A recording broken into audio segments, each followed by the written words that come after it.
Hello plant people, welcome back to my channel. I hope you're all doing well. My name is Mezi from the Plant Enthusiast Nagaland and I make videos on plants and sustainable living.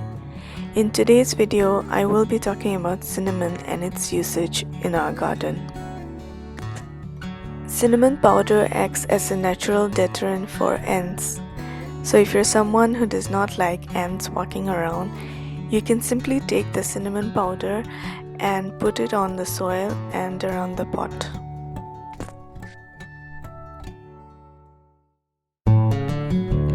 The second usage would be using cinnamon as a rooting agent.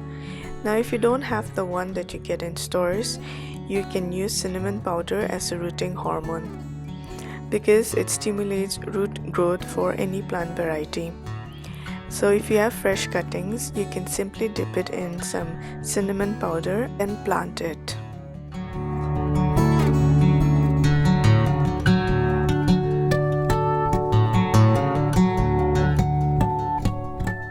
The third usage would be making your own fungicide with cinnamon.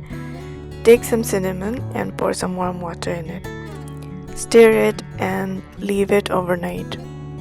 Strain the solution and pour it into a spray bottle, and your fungicide is ready. Now you can use that solution to spray on the leaves of the affected plants and the stems. I hope you found this video helpful. If you did, don't forget to hit the like button and subscribe to my channel if you're new here. I'll see you in my next video. Take care.